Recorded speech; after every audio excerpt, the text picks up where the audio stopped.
ማስታወስ ያለባችሁ ነገር እኔ የገባኝ ስለ ህይወት ለተፈጠርኩበት ዓላማ መዋል እፈልጋለሁ። ለዛ ነው ክርስቲያን ማልሆነው። አምላኬ ለፈጠረኝ ዓላማ መዋል እፈልጋለሁ። ሁለተኛውና ትልቁ ነገር ደግሞ ሰይጣን ዓለም ላይ ለሚሰራው ስራ ባሪያ መሆን አልፈልግም። ስለዚህ ክርስቲያን አልሆንኩ። ይሄን ነገር አስምሩበት። በጣም ማለት ቁጡ ነኝ። ፈጣሪን ለመገዛት ያለኝ ፍላጎት ቁጡ ነኝ።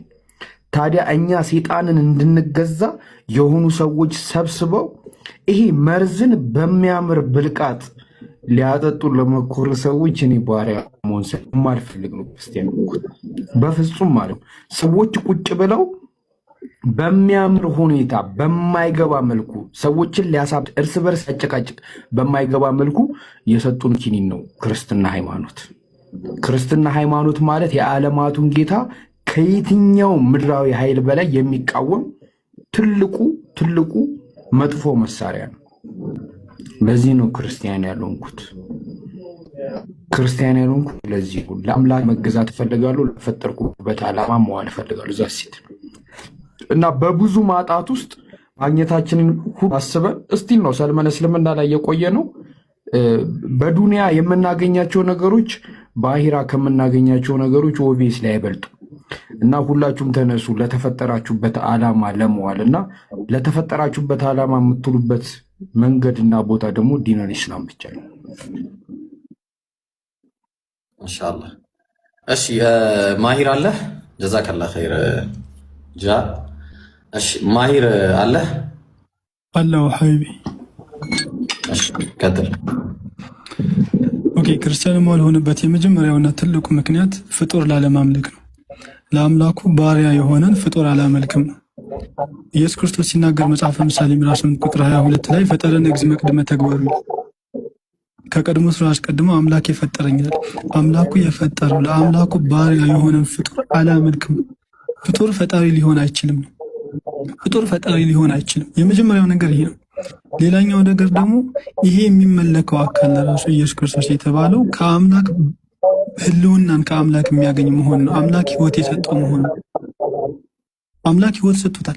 ዮሐንስ ወንጌል ምዕራፍ 5 ቁጥር 26 ላይ አብ በራሱ ህይወት እንዳለው ደግሞ ለወልድ በራሱ ህይወት እንዲኖረው ሰጥቷል።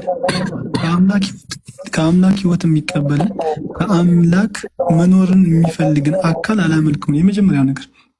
ሶስተኛው ነገር ደግሞ ይሄ የሚመለከው አካል በክርስትና ያለው አካል ለአምላክ ባሪያ ነው። ለአምላክ ባሪያ ነው። አምላኩ ጉልበት ሆኖታል። እኩነ ገብረ ዘፈጠረኒ በውስተ ከርሰ እምየ፣ የባሪያ ሆነው ዘንድ አምላኬ በእናቴ ማህፀን ፈጠረኝ ይላል። በእናቱ ማህፀን የተፈጠረን ሉቃስ ወንጌል እንደሚነግረን ብልቱ የተገረዘን ወንድ ልጅን አናመልክም። ይሄን ነገር ላለማድረግ ክርስቲያን አልሆነም በፍጹም።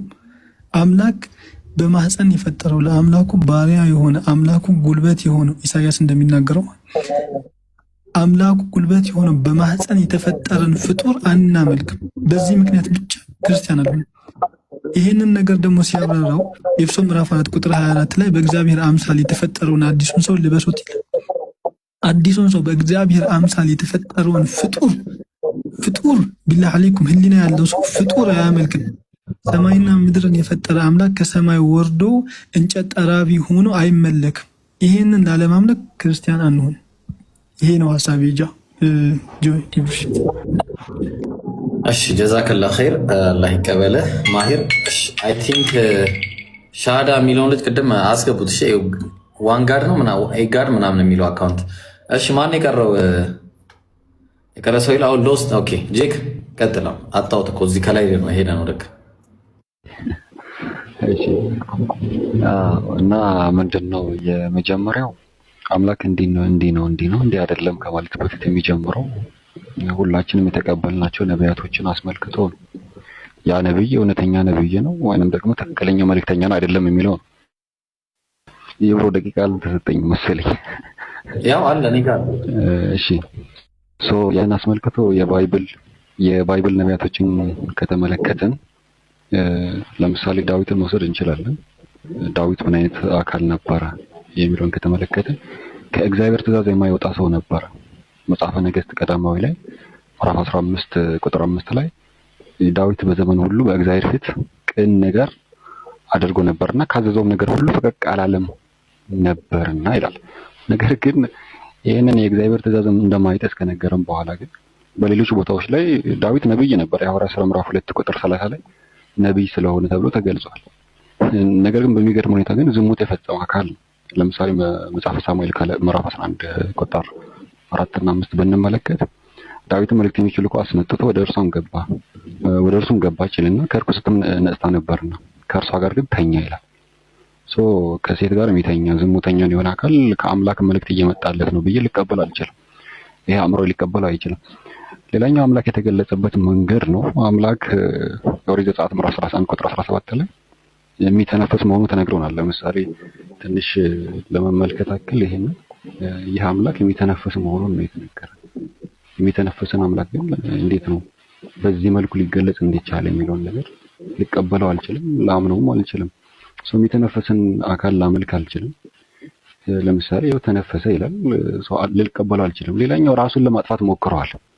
ራሱን ለሚያጠፋ ነብይም ብዬ አምላክም ብዬ ልቀበለው አልችልም። የዮሐንስ ወንጌል ምዕራፍ 2 ቁጥር 10 ላይ እንደምንመለከተው ኢየሱስም መልሶ ይህ ቤተ መቅደስ አፍርሱት አለ። ይህ ቤተ መቅደስ አፍርሱት በ3ም ቀን አነሳዋለሁ አላቸው ይላል። ይሄንን ሐሳብ ላጠቃለው ብዬ ይህን ቤተ መቅደስ አፍርሱት አለ። አፍርሱት ካለ በኋላ በ3ም ቀን አነሳዋለሁ አላቸው። ስለ ሞቱ ነው የሚያወራው እያለ ነው። አፍርሱት ማለት ግደሉት ማለት ነው። ግደሉኝ ብሎ ራሱን ወደ ግድያ የሚጣራ አካል ግደሉኝ የሚል አካል ላመልክ አልችልም፣ ልቀበለው አልችልም ነው እያልኩ ያለሁት። ጀዛከላህ ኸይር። 2 ደቂቃ ማለት እንዲህ ነው እንዴ?